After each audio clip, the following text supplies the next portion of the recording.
Are you somebody that's looking to improve your core stability, or maybe you've had chronic low back pain, you're looking for some exercise to try to stabilize that area? If that sounds like something you've been looking for, this video is going to be great for you. Hey, I'm Dr. Putney with Wellington Family Chiropractic, and today I'm just going to go over 3 exercises that I find almost all my patients can try. They typically spare your spine. In other words, they don't put you in a vulnerable position, and they're relatively, they're not easy exercises, but they don't require a lot of equipment or anything like that, and almost everybody can find a spot at home to do them. So there's 3 exercises I'm going to go over. They do a very good job of stabilizing the low back and the spine.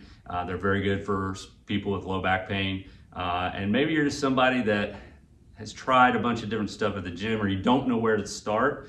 I get the question a lot from patients is, what do I need to be doing for my core? You can argue what the core even means, and that doesn't matter for the purpose of this video, but we're looking to stabilize the spine. That's what people are trying to do.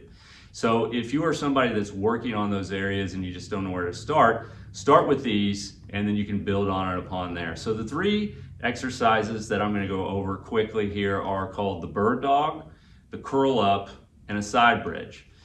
So if we just start with the bird dog is done. You can do it on the floor, and you're just going to be on all 4. So the key to doing a good bird dog is you don't want your back rounded or too extended. You want to be neutral, and then you're going to slightly tuck your chin or bring your head up just a little bit to kind of elongate your spine. Now what you want to do when you're doing the bird dog correctly is you're going to be moving, the exercise looks like this,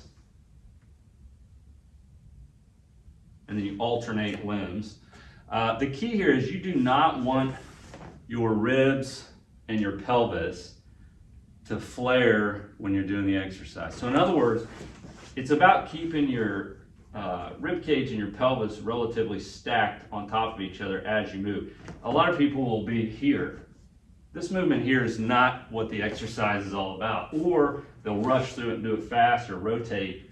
That's not the point. The point is to keep the ribs and the pelvis in a neutral position and slowly go through the motion. And then come back.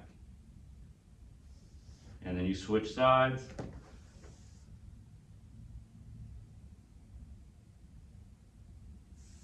And come back. The slower you do this exercise, the harder it is. But remember, you don't want your spine moving around a lot. The point of the exercise is the spine stays relatively still as the arm and leg are moving. It's a great exercise. Typically what I'll have patients is once or twice a day, do 3 sets of 10. It doesn't look like much. That's a tough one, and you'll find that if you do that, it's really, really good.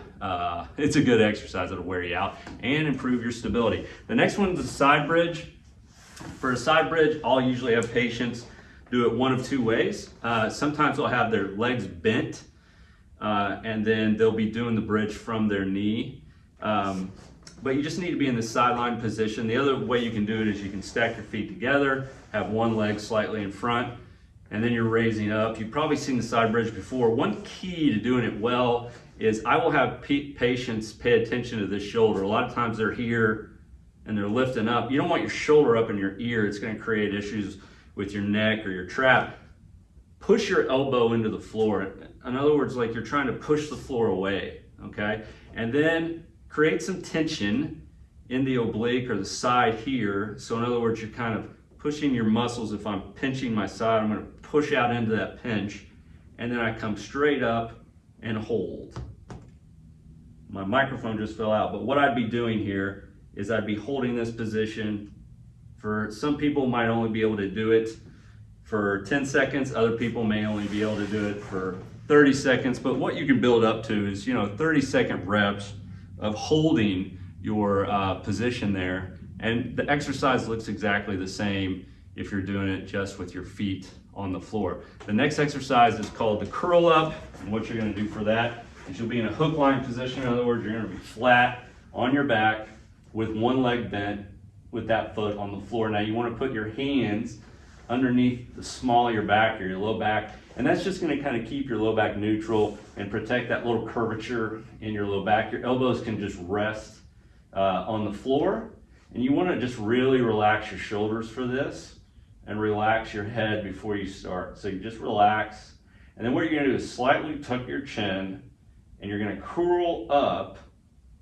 And what you wanna do is not lead with your head. A lot of people go here and then up. That's not what we wanna do. So slightly tuck the chin. The chin's gonna stay relatively still. It's not gonna jut up. And then we're just curling up until our shoulders are off the table or off the floor, whatever you're on. You'll notice I shake pretty quickly. This isolates this area here and does a good job of keeping your low back safe while you do it. So the curl up, you're basically curling up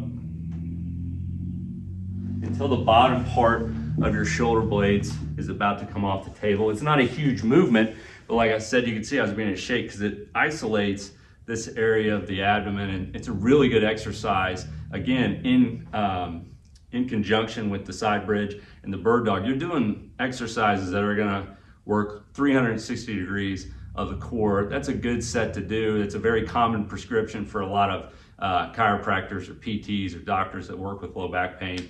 So this is an original idea by me by any means, but this is one that I prescribe a lot, the set of these three. So again, it's the bird dog, the curl up, and the side bridge. Now on the curl up, essentially you're not speeding through and doing reps. You actually want to get up in that position that I was in where the shoulders are curled up with the head retracted slightly. And you want to hold that. And typically you want to try to hold that for 3 to 7 seconds. A lot of people can't hold it for 7 seconds. So just hold it as long as you can. Go back down, relax, come back up. And you can do that in sets of 5 to 10. It doesn't take much to really wear that area out and strengthen it. So again, 3 exercises almost anybody can try with no equipment at home. They don't take a ton of time to do. And if you're looking for something and you've just been trying all these different things and you don't stick to anything, you feel like your low back needs to get stronger or more stable, or your core needs to be more stable, try these out. I think they'll help you a lot. They've helped a lot of other patients, and I hope they do for you, and I'll talk to you soon.